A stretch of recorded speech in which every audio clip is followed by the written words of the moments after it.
And because you have done the work, all your entire 3 years, you have done it, okay, you know better than anyone else what is significant about your work and how you should be able to tell and share with other people, okay? Most importantly, for this particular exercise, I hope that we can learn from this experience, as I said, and for you to maybe improve as you go along in future. Some of the things that we feel could be improved is in terms of the organization of your thoughts and the content of what you are going to deliver. We notice that for some students, you lack the sense of proportion. That means, how much should I share with the audience about the introduction to my work? How much about the background information? How much about the actual study itself, the methodology, and so on? So you've got to have a sense of proportion. That means you cannot spend too much time talking about the background information to your study, and only at the end of the 2 minutes you tell us what the study is all about. So that is, not having the right sense of proportion. Whatever that you want to deliver, you have to remember, this is within that 3 minutes that you have.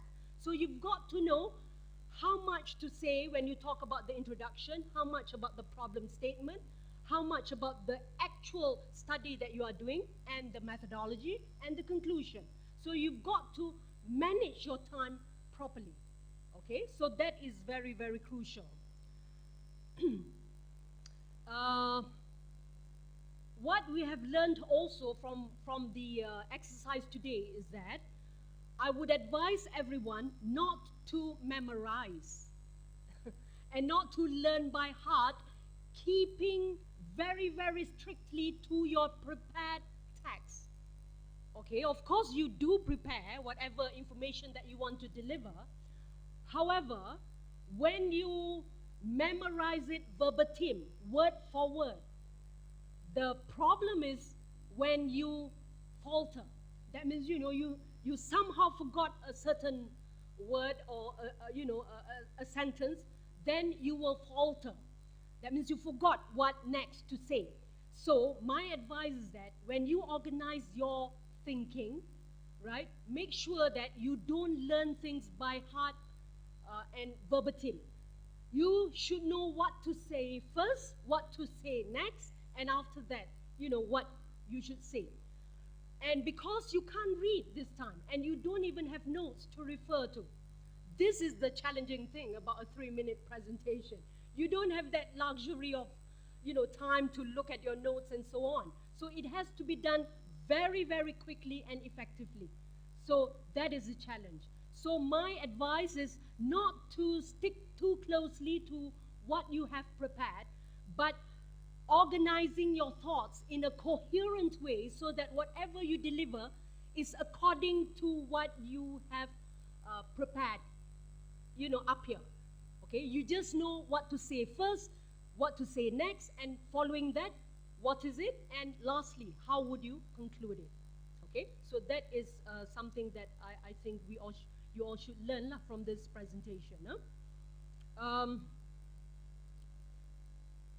Another thing that I think I need to highlight is the fact that, right, whatever you have on the visuals, okay, as I said, the visuals should have all the keywords and phrases that will help you in your delivery of your subject matter.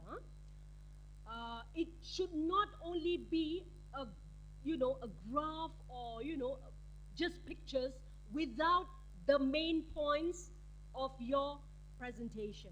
You should have some keywords on the slides itself that will actually help you to present in a more organized manner, okay? So sometimes we notice that what you have are just the graphs and diagrams and so on, but there are no keywords to actually guide us or, guide the audience.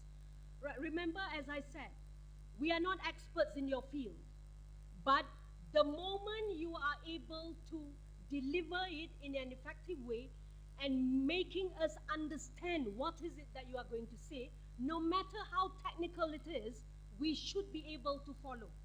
Yeah, you notice that I will look at you when you present. I will be listening to you very, very clearly. And in fact, every time when I have to give the marks, it's difficult because I'm hearing clearly what you are saying. And that will guide me in giving the marks in terms of, is it clear enough? Have I understood the content of what you are delivering? Is the content substantial? Have you explained clearly? If, for example, you put, a model that is in the methodology that guides your study, but you don't explain enough about the model. So that will be the question marks that we will be asking as the one listening to your presentation. So whatever it is, when you deliver,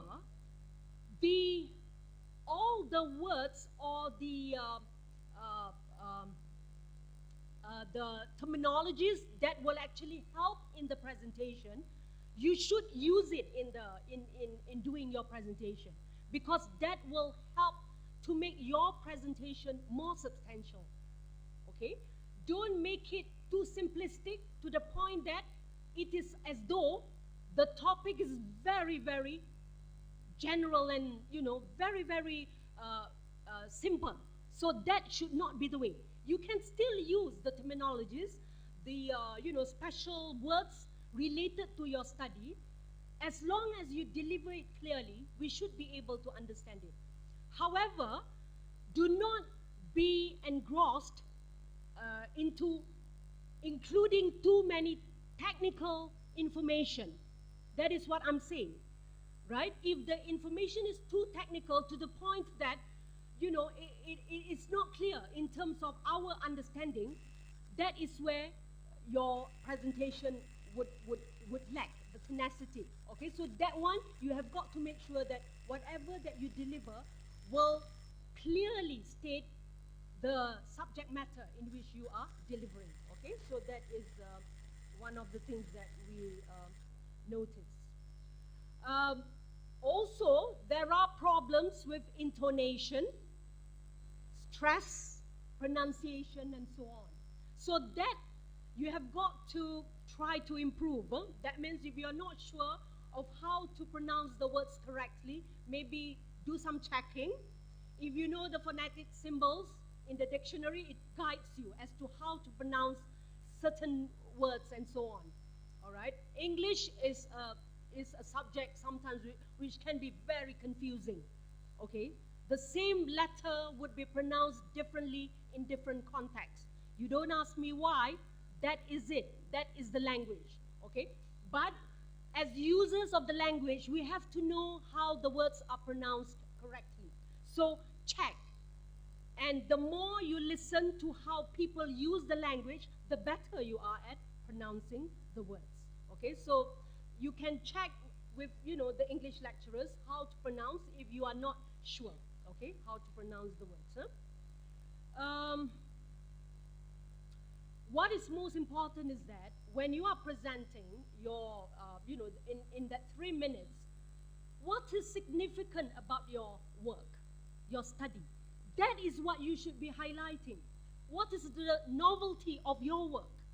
Okay, so the moment you can convince us as listeners that your work has got its significance in terms of its contribution to, society or, to a certain group of people, then that is what you should be highlighting, okay? So the ability to convince us that your work is significant and is impactful.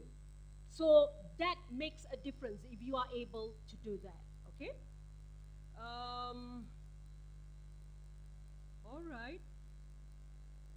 I think I've covered everything. I'm not too sure if, any of the other judges, want to highlight anything else further? No? All right. Okay. Right. I must congratulate all of you. You've done a good job. Okay. Well done. Okay. And of course, this is just a platform for us to actually, for you all especially, as a practice ground. As I said, you do your work for 3-4 years. Sometimes it's only between you and your supervisor. Okay? So if you present in any conferences, it's different. But if you don't do that, perhaps, you haven't tried enough, convincing others of, the work that you have done. So this is a good practice ground. And for UTM, because we are going to organize it at the national level, okay, whoever represents the university should be the best among you all. Okay, so that is why I think before May, practice, practice, and practice. Okay, that's the only way to do it.